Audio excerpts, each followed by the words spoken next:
Meus amados, bom dia.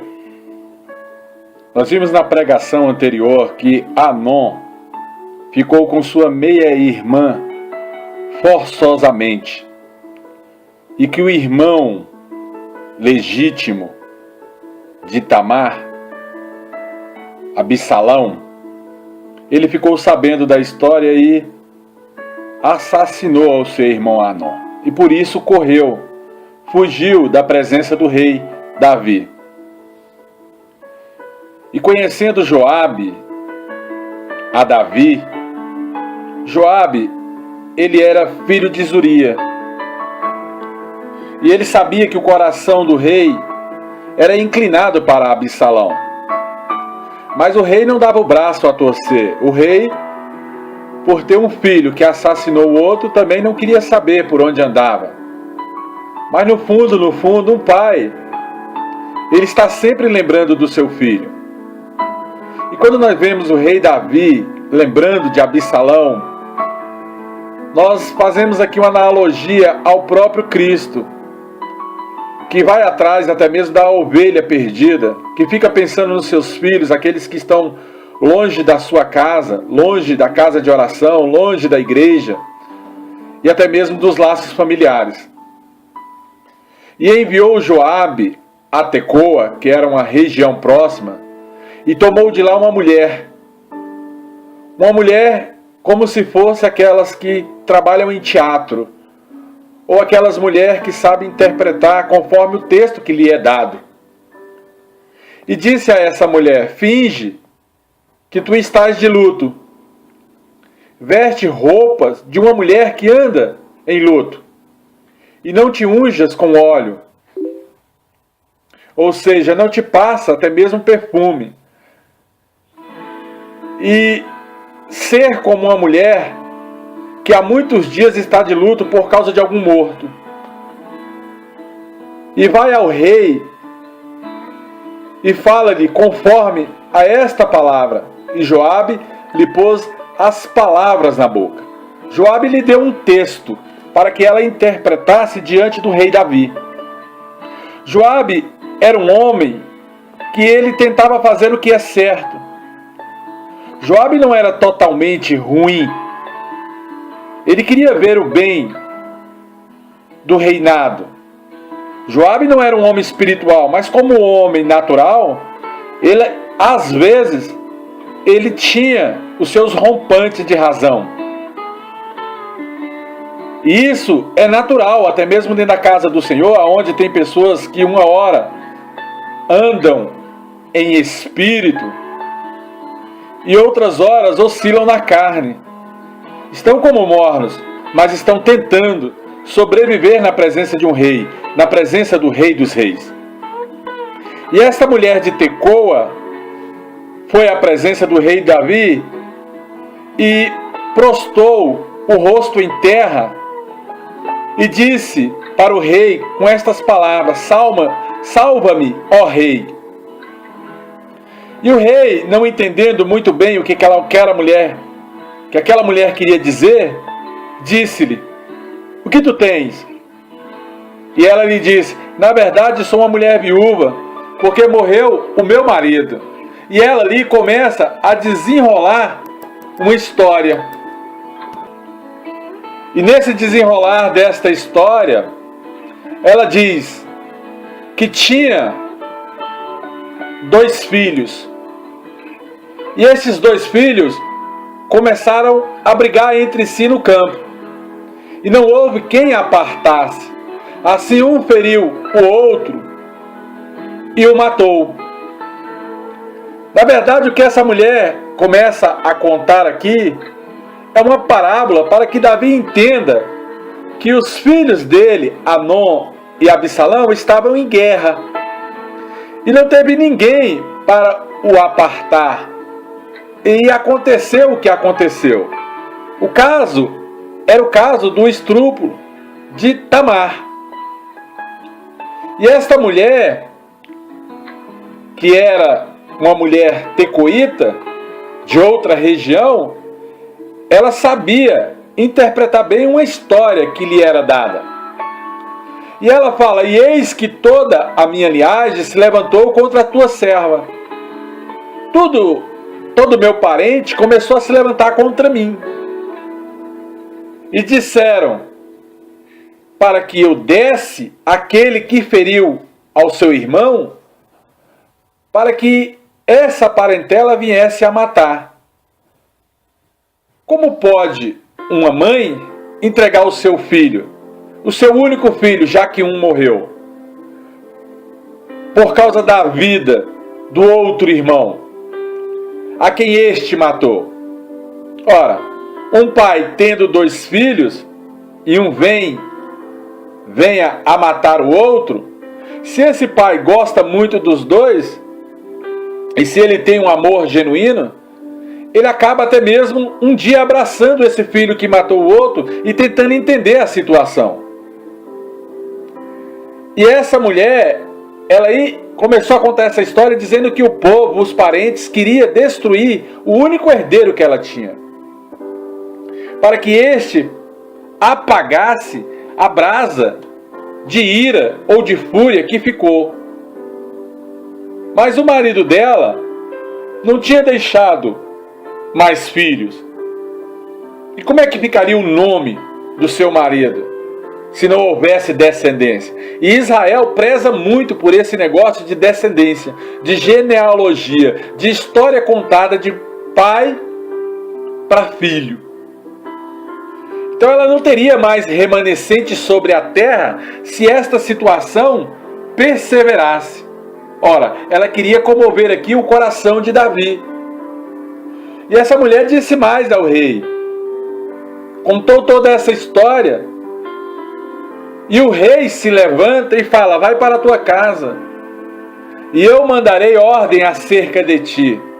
E eu mandarei soldados, mandarei pessoas, mandarei inquirir estas pessoas que querem matar teu único filho. E disse a mulher tecoíta ao rei Davi: há injustiça, ó meu rei, meu senhor, sobre mim e sobre a minha casa e a casa do meu pai. E o rei e o seu trono fique inculpável sobre isso.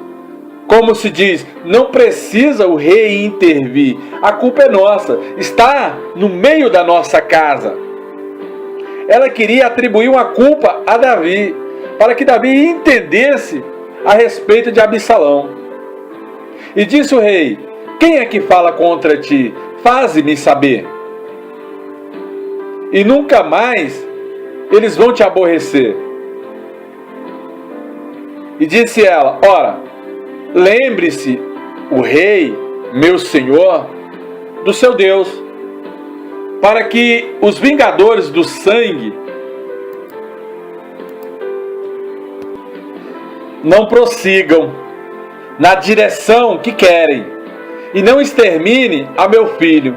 Então disse ele: vive o Senhor meu Deus, o Todo-Poderoso, o Criador do céu e da terra, que não há de cair no chão nenhum cabelo do teu filho. Ora, o rei aqui começa a se comprometer com toda a situação que sai da boca desta mulher, com toda a palavra que ela contou a respeito de um caso fictício. Então disse a mulher: peço-te, eu, a tua serva, que fale uma palavra ao meu senhor. Deixa que eu venha a falar algo para ti. E disse ele: pode falar. E ela disse: por que, pois, pensaste tu uma tal coisa contra o povo de Deus? E aqui ela começa a declarar o sentido da parábola.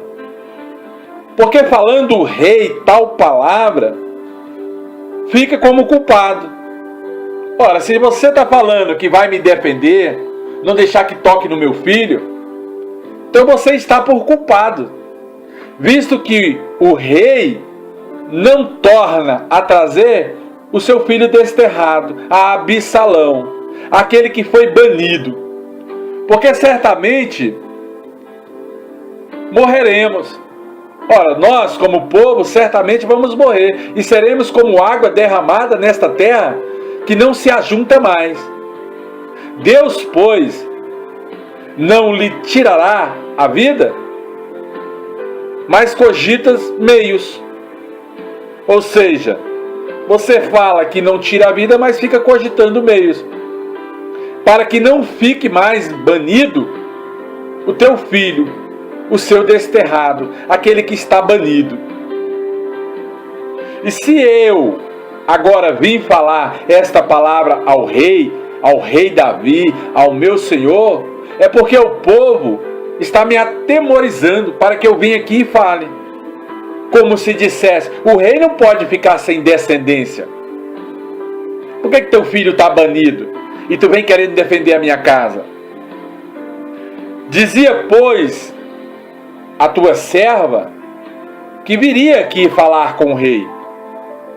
Pois ao rei, porventura, falará segundo a palavra da tua serva.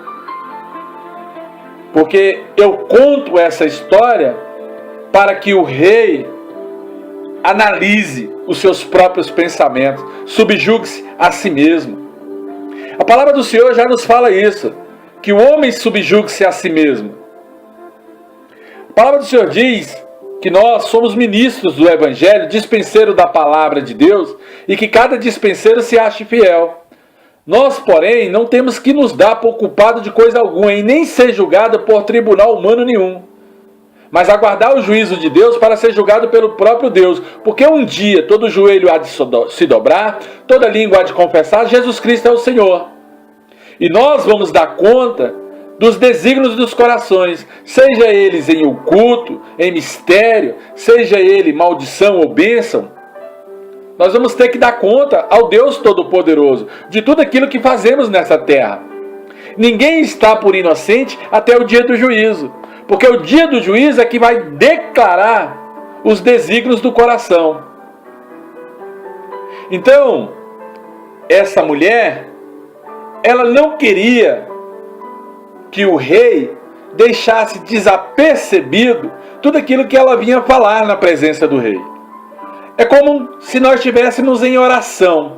Quando nós estamos em oração, nós pedimos para que Deus não deixe as nossas palavras passar, e que Ele venha ouvir, e que Ele venha trazer à existência conforme nós oramos, que Ele venha escolher no mundo espiritual o que é bom ou o que não é para nós, para que o poder dEle seja manifesto na nossa vida. Ora, nós só sabemos que Deus é Deus, que Ele é Senhor, que Ele é o Todo-Poderoso, quando Ele começa a se movimentar na nossa vida. Assim nós sabemos que o Deus da Bíblia, o Deus da Palavra, é o mesmo Deus que age por nós nos dias de hoje. Então, essa mulher fala que Davi vai livrar o filho dela da mão do povo e não livra o seu próprio filho da mão daqueles que o buscam para matar. Então, essa mulher, ela diz que iria ficar sem herança, enquanto Davi se deixa matar seu filho, também ficará sem herança. Então, ela diz mais, seja agora a palavra do rei, meu senhor, para descanso. Porque como um anjo de Deus, assim é o rei, meu senhor, para ouvir o bem e o mal. E o Senhor teu Deus, o Deus de Israel, será contigo. Ora, reflete, Davi. Começa a refletir no que está acontecendo debaixo do teu nariz. Reflete, porque tu está tendo por culpado aquele que é parcialmente inocente. Porque Anon tinha pegado até mesmo a sua meia-irmã e vituperado ou invadido o seu corpo. Tem que refletir. Absalão talvez tenha agido por princípios errados, mas Absalão também agiu defendendo o inocente. Então respondeu o rei e disse à mulher, peço-te que não me encubras o que eu te perguntar. Ora, Davi era inteligente, Davi era um cara que tinha a sabedoria de Deus e ele tinha comunhão com o próprio Deus. Ele era um homem segundo o coração de Deus, ele conseguia discernir bem todas as coisas. Ele era um homem espiritual. E disse à mulher, fale ao teu rei, fale ao Senhor, fale ao rei que se assenta nesse trono.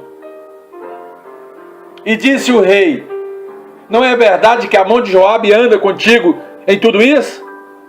Ora, do jeito que a mulher estava falando, ele já sabia que existia um astuto intento de alguém. E aí ele atribuiu a Joabe. É igual ao Urim e ao Tumim. Tira a sorte, lança a sorte e vê quem é o culpado. Mas Davi já tinha isso em espírito. E respondeu a mulher e disse: vive a tua alma, ó rei meu senhor, que ninguém poderá desviar de ti pensamento algum, nem para a direita e nem para a esquerda, de tudo quanto o rei meu senhor tem falado, porque Joabe teu servo é quem deu a ordem mesmo. E foi ele que pôs na boca da tua serva todas essas palavras. Ora, se Davi já estava indagando ela em cima de uma verdade, a mulher simplesmente declarou. Ela teve que declarar. Porque o rei já estava em cima dela. Amados, a palavra do Senhor diz que todo aquele que mente é filho do diabo.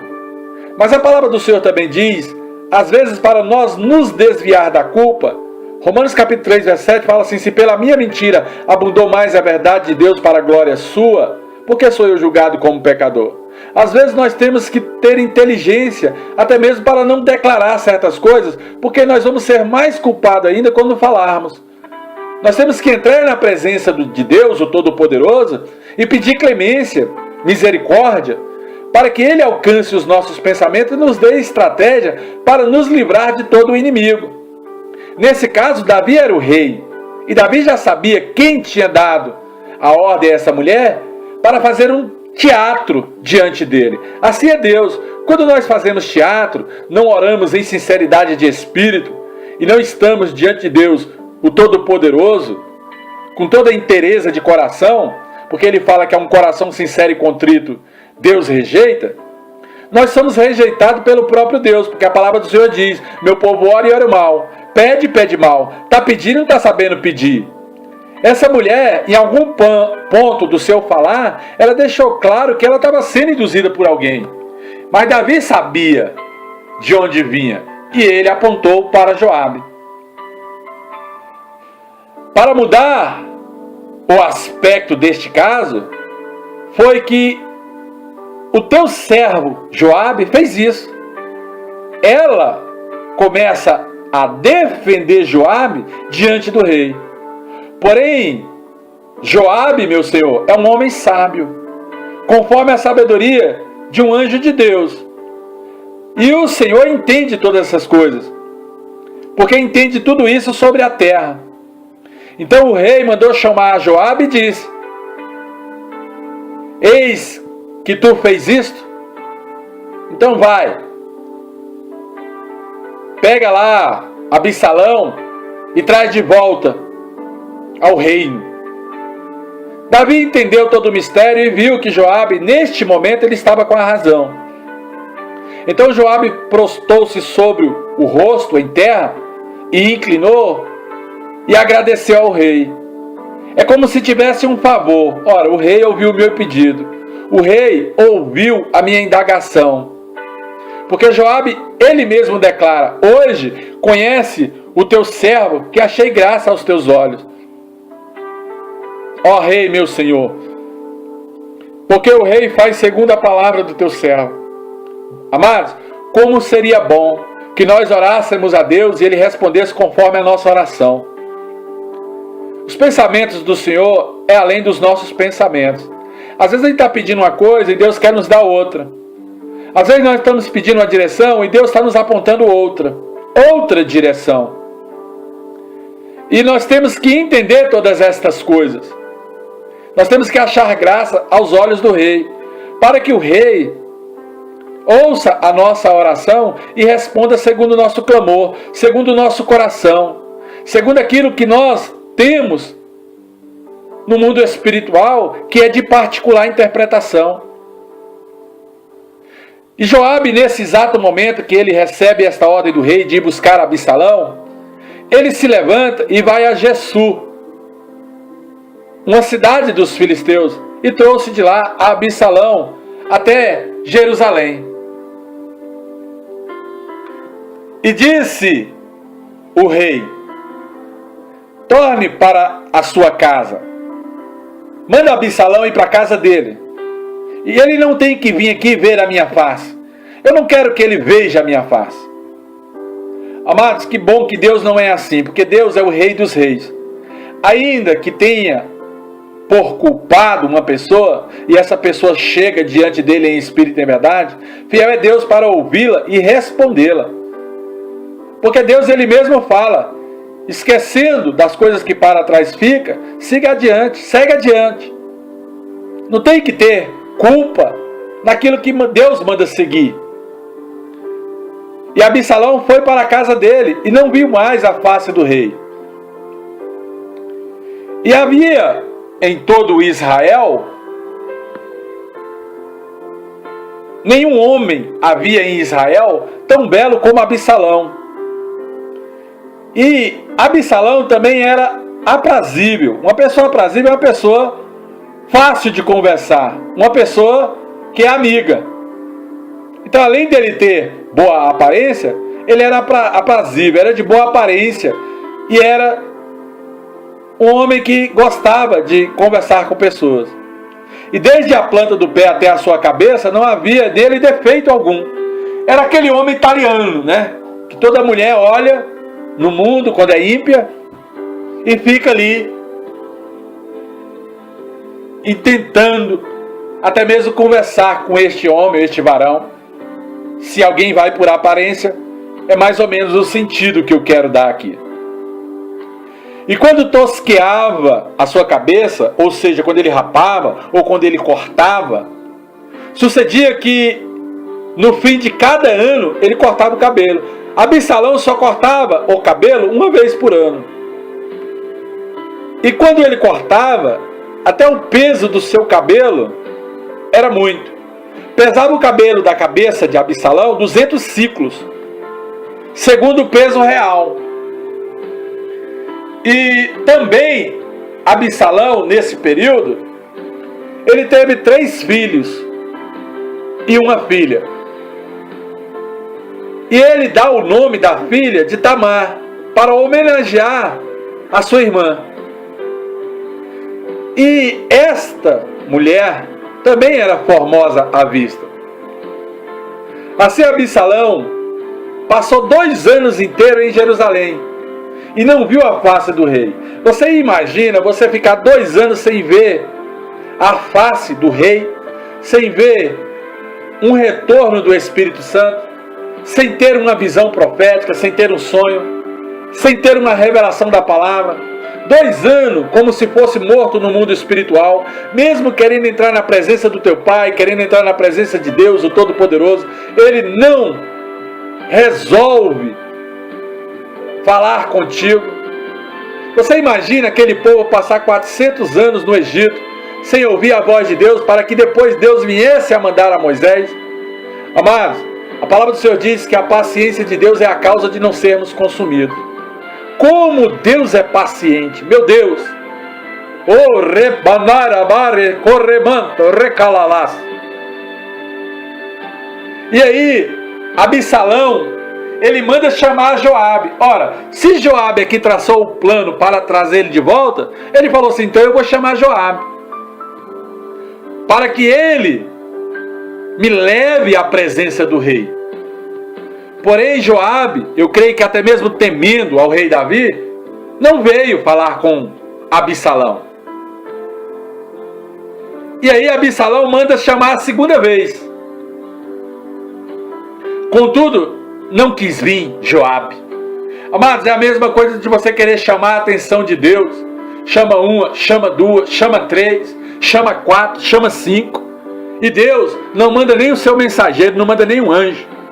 Porque a palavra do Senhor diz lá em Hebreus capítulo 1, verso 14, que os anjos de Deus são espíritos ministradores e são mandados para ajudar os que hão de herdar a salvação. Então, Absalão pega os seus servos e diz para eles, vê ali o pedaço de terra do campo de Joabe, que é apegado meu, é como se fosse uma roça pegada na outra. Absalão era vizinho de roça de Joabe. Olha, lá tem cevada. Põe fogo nessa cevada de Joabe. Amados, eu vejo um princípio tremendo aqui. Às vezes nós não estamos orando, louvando, glorificando e Deus não fala conosco. E chega uma hora que a gente acaba tocando fogo no mundo espiritual. Aí cai por terra Satanás, principado, potestade, ossos do mal, demônios. Anjos de Deus ficam até mesmo abalados com a oração. Às vezes você tem que tocar fogo. Às vezes você tem que levar o seu coração a Deus em sinceridade e falar umas realidades no mundo espiritual. Porque se o reino de Deus é segundo a palavra, às vezes nós temos que gritar em alta voz e chamar a atenção do Deus que nós servimos. E se ele não ouvir, aí, amado, só lamento. Mas nós temos que tentar ser sincero, até mesmo na nossa oração. E os servos de Absalão tocaram fogo lá no campo de Joabe.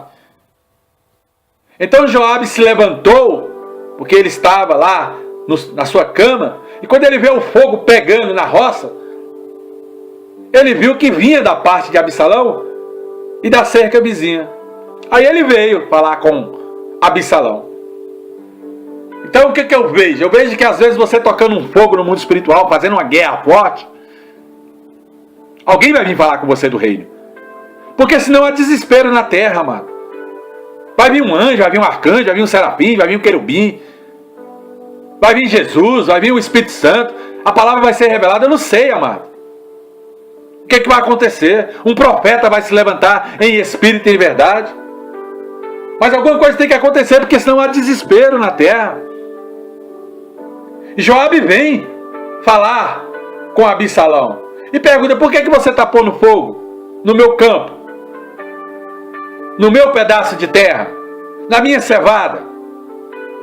Amado, nem que Deus venha para dar uma bronca, porque isso aqui também é um princípio espiritual de oração. Nem que o anjo venha para dar a martelada, mas é melhor levar a martelada sabendo de quem está levando, do que ficar com o mundo espiritual calado. E disse Absalão a Joabe: eis que te enviei mensagem, eu te chamei por 2 vezes, dizendo: vem, para que você me leve à presença do rei. E disse-lhe: para que vim? Para que eu vim lá de Jesus? Para que você me mandou buscar?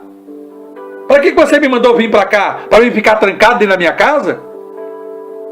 Para que nós estamos na presença de Deus, o Todo-Poderoso? Para ficar sofrendo em cima dos montes? Para ficar sofrendo na sua vida pessoal, financeira? Para ficar sendo escarnecido por outros profetas que não dão valor no seu ministério? Para que pessoas venham fazer oração contrária? Para que pessoas venham a te queimar no mundo espiritual? Porque oração contrária é bruxaria. Para que nós estamos nessa terra? Qual é o propósito de Deus na nossa vida? Então é melhor ficar lá no mundo como ímpio, sendo empresário.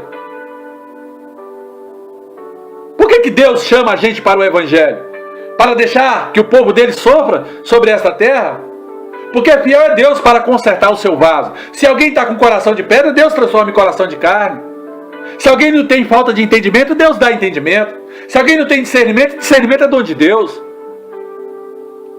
E aqueles que buscaram a Deus em espírito e em verdade? Por que Deus não se levanta e não responde aos seus filhos sobre a terra? Por acaso nós somos como cão jogados de um lado para o outro sem pai? Que Satanás pode chegar e pisar na cabeça a hora que quer? É desse jeito que funciona o reino dos céus?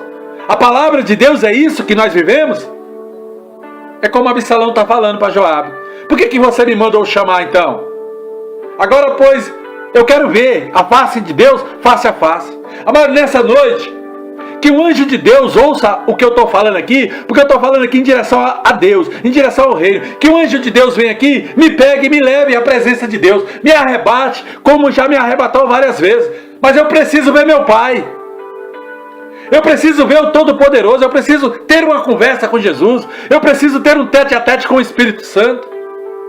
Eu preciso que um anjo venha e fale comigo, ainda hoje, se necessário.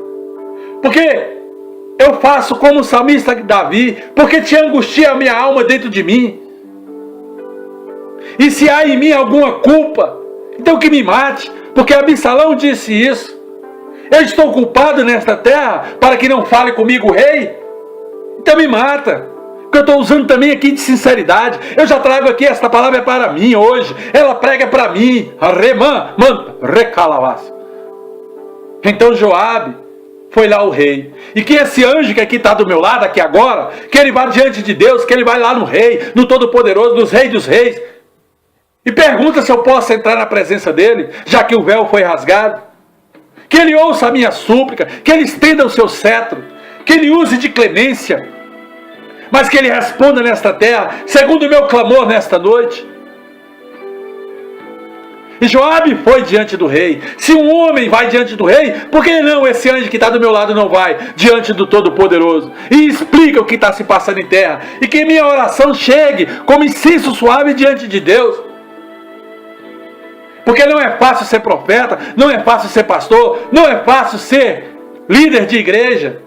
Ora, se Deus me chamou para a obra, então que apresente a obra nessa terra, mas que não nos deixe batendo cabeça de um lado para o outro, como se tivesse igual bicho, jogado por cima dos montes, sem ter defesa no mundo espiritual. Qualquer um chega e sorri da sua cara e zomba de você. O demônio fica de longe, traçando astutos intentos, tramando no mundo espiritual contra nós, e parece que o nosso Deus fica só sentado no alto trono e sublime. É isso o Deus que nós servimos? Nós servimos a este Deus, ou nós servimos ao Deus forte, ao Todo-Poderoso, ao Criador do céu e da terra?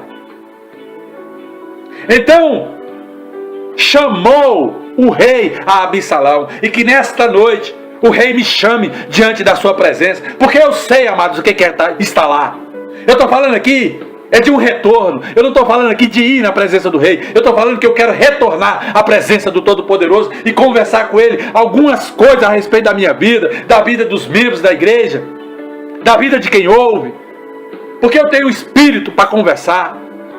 Ou então que me mate. Eu falo como fala Absalão. Porque essa terra aqui, amado, não tem que encher o olho de ninguém não. Isso aqui é só aflição.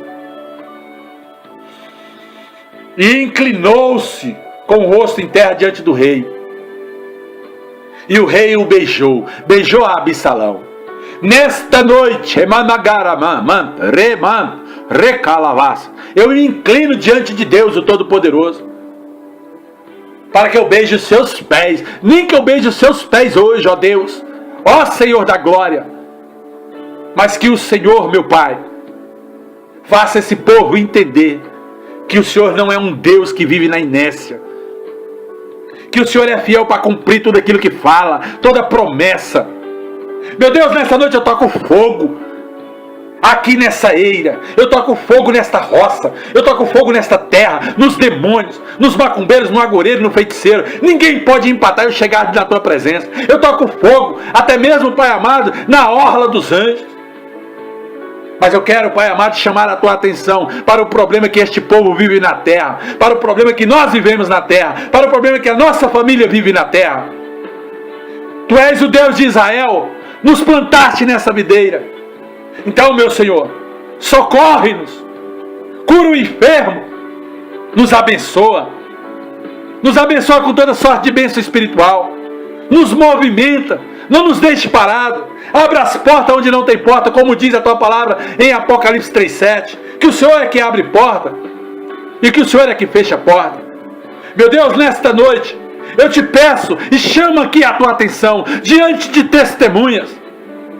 Meu Deus, eu quero testemunho. Eu não posso ficar mais batendo cabeça. Eu não posso mais, eu não aguento mais. Estou sendo sincero diante de ti, como fui hoje, o dia todo naquele monte. Remanta, recanta. Tu sabes aonde anda o meu coração, sabe onde anda a minha angústia. Me socorre, socorre a minha casa, socorre quem ouve, porque nós precisamos. Cadê o Deus poderoso que nós servimos? Aonde anda o Deus de Israel? Socorre-nos, Pai. Deixa a gente beijar teu pé. Beija nosso rosto. Somos os teus filhos. Os teus filhos. Nós não somos, Pai amado, aqueles que andam jogados. Nós somos teus filhos. Lembra-te disso, somos os teus filhos. Aleluia. Oh, graças a Deus. Aleluia. Oh, glória. Aleluia.